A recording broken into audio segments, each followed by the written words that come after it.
ពិ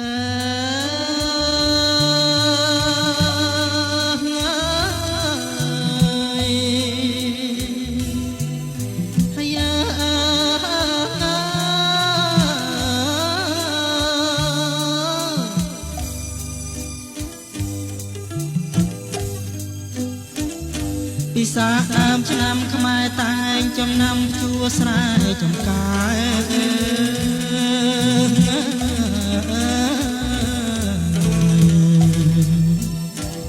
កសិករប្រុសស្រីគ្រប់អាត្មាប្រកបកិច្ចការគ្មានខ្វល់ខ្វា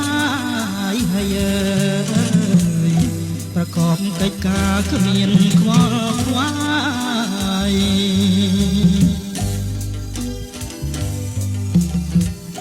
ស្រណោះមៀតភ្លឺលឺតវ៉ៅយំអូតមានមុំប្រគំតន្ត្រី